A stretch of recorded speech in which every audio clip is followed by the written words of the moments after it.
Foundation students ना we are unaware about how ICI checks the papers. ICI किस तरीके से मार्क्स देता है, आईसीआई कहाँ पे आपके मार्क्स डिडक्ट करता है, ये अपने को पता नहीं होता है। Specially after the low pass percentage we need to know exactly कि अभी ये जो सितंबर 24 एग्जामिनेशन है ये किस तरीके से चेक होगी और आपसे क्या एक्सपेक्टेड है ऑन द प्रेजेंटेशन फ्रंट। पूरा डिटेल में इस वीडियो में मैं कवर करने वाली हूँ। I have gone through ICI examiner comments of the past attempt, I have gone through ICI webinar subject specific webinars, I have gone through all the papers of the students of the recent attempt, जहां पे मुझे समझा कि exactly marks कहाँ cut हो रहे हैं और एग्जैक्टली कहाँ बोनस मार्क्स मिल रहे हैं। पूरा डिटेल में मैं इस वीडियो में कवर करने वाली हूँ, बस आप ध्यान से सुनना, एंड तक सुनना, take a note of it and before entering into that examination hall ये छोटी चीजें खुद को याद दिलाते रहना। और ऐसे ही बहुत सारे इंपॉर्टेंट वीडियोस जो आपके इजीली 5-10 मार्क्स एवरी सब्जेक्ट बढ़ा सकते हैं effortless in these last 20 days before examination. Time to time मैं आपको गाइड करती रहूंगी इस चैनल पे, तो सब्सक्राइब करके रखना, बेल आइकॉन हिट करके रखना।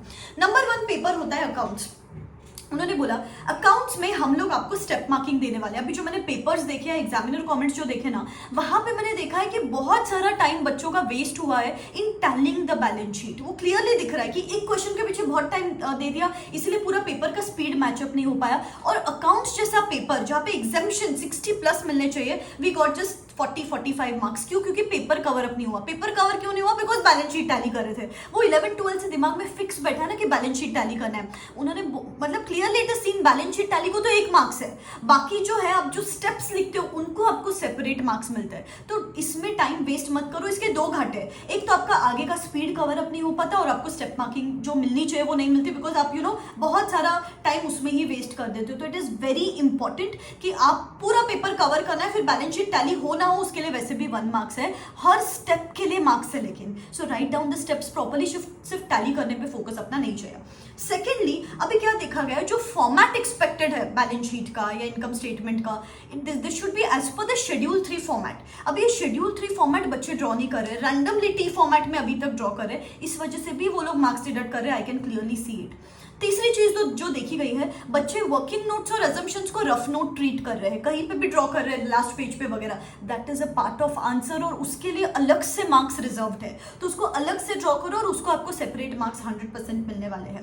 उसके बाद ट्रू और फॉल्स जो पूछे जाते हैं क्वेश्चन नंबर 1 में, वहां पे बच्चे रीजंस नहीं लिख रहे, सिर्फ ट्रू और फॉल्स लिख के आ रहे हैं, शॉर्ट फॉर्म्स लिख रहे हैं। जो भी है एब्रीवेशंस मत यूज करो, you have to use the proper जो भी फुल फॉर्म है उसी तरीके से आपको यहाँ पे यूज करना है। और एक चीज देखी गई है, सब क्वेश्चंस एक साथ लिखना है अपने को। जैसे क्वेश्चन नंबर 2 ABC एक साथ लिखना है, फिर भले ही अगर आपको लगता है कि मुझे क्वेश्चन नंबर 2 का A और C आता है तो उसमें आप चेंज कर सकते हो कि पहले A लिखा फिर C लिखा, लेकिन B के लिए स्पेस छोड़ो। अगर आपको B नहीं आता है तो फिर ही क्वेश्चन नंबर 3 उठाना है अपने को। मेजरली क्या है, जो सब क्वेश्चन से एक साथ लिखो, बाकी आप चेंज कर सकते हो। जैसे कि पहले क्वेश्चन नंबर 4 उठाया है, उसके बाद क्वेश्चन नंबर 3 उठाया है, उसके बाद 5 उठाया, उस तरीके से आप कर सकते हो। लेकिन एक क्वेश्चन उठा लिया तो उसके सब क्वेश्चन एक साथ लिखना, नहीं तो हाई चांसेस कि वो जो अगर आपने कोई रैंडमली लिखा है क्वेश्चन नंबर 2A, फिर question number 3B, question number 4C, फिर वो एग्जामिनर कंफ्यूज हो जाता है और काफी बार यहाँ पे मार्क्स में हेरफेर हो जाती है। तो मेक श्योर कि आप सब क्वेश्चंस बराबर लिख रहे हो। गाइस अभी है ना, लास्ट के जो फ्यू डेज है ना, ये मिस्टेक्स अवॉइड करने के लिए जितने हो पेपर्स दो,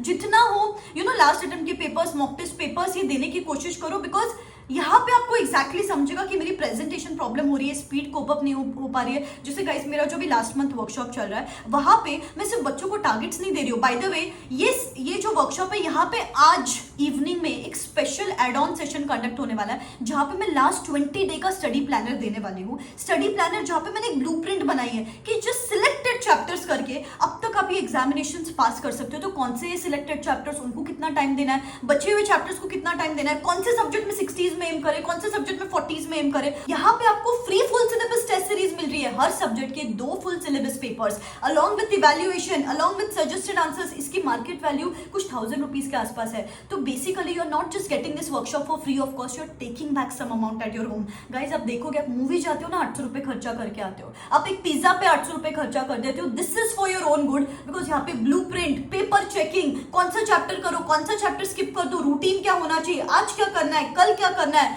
बहुत सारे अमेजिंग एक्टिविटीज, विजुअलाइजेशन, मैनिफेस्टेशन, जिससे you to stay pumped up and charged up till the date of examination. तो आप सिर्फ टारगेट्स अचीव नहीं करोगे, आपको सिर्फ ब्लूप्रिंट नहीं मिलेगी, आपको इसके साथ आपके पेपर्स भी चेक करके मिलेंगे, so that you avoid C pass percentage तो कम ही रहने वाला है अपकमिंग अटेम्प्ट में भी। You need to avoid the mistakes while presenting the answers. तो आपको ये भी गलतियां यहाँ पे समझ जाती है। आज इवनिंग में ये सेशन होने वाला है। अगर आप ये वीडियो कल परसों में देख रहे हो, you can always watch the recorded version. और इंपॉर्टेंट 1.5 डे बिफोर एग्जाम का planning, dos and don'ts before examination, how to manage the 3 hours of examination. ये इंपॉर्टेंट सेशंस बचे हैं अभी तक वर्कशॉप में। जो अब तक सेशन हुए 2-3 उनको आप रिकॉर्डेड फॉर्मेट में देख सकते हो। ये इंपॉर्टेंट सेशंस जरूर देखना, आपके लिए बहुत यूजफुल रहेगा। इतने सारे बच्चे हैं जिन्होंने अभी तक 1-2 सेशंस अटेंड करके लास्ट 10 डेज में they are able to complete of 2 subjects. आपके पास अभी तक 20-25 डेज बचे हैं। आप भी आराम से 4 सब्जेक्ट्स करके, पेपर्स देख के, खुद के मिस्टेक्स इवैल्यूएट करके अब तक एग्जामिनेशन क्लियर कर सकते हो, because these are the do or die 20 days. Let's make the most of this. जल्द ही मैं इसके एनरोलमेंट क्लोज करने वाली हूँ। डिस्क्रिप्शन बॉक्स में लिंक है, you can go and check it out.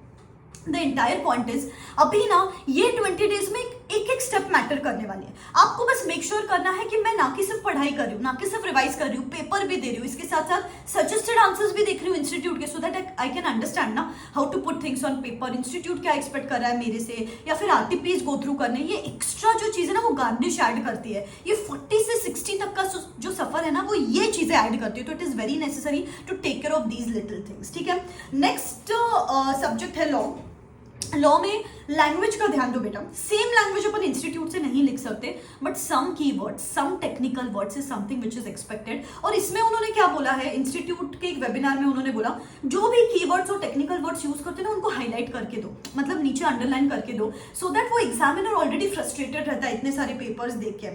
अगर आप if you serve that paper on his platter कि चलो ये कीवर्ड्स हैं, तो he tends to give you some extra marks. तो उस तरीके से अगर आप लिखोगे तो आपको यहाँ पे थोड़े एक्स्ट्रा मार्क्स मिल सकते हैं। उसके साथ ही साथ अगर सपोज आपको किसी एक आंसर में सिर्फ प्रोविजन याद है, यू नो उसका कुछ डेफिनेशन याद नहीं है, या कंक्लूजन किस तरीके से करना वो पता नहीं है, तो भी आपको उस प्रोविजन के लिए भी मार्क्स मिलेंगे।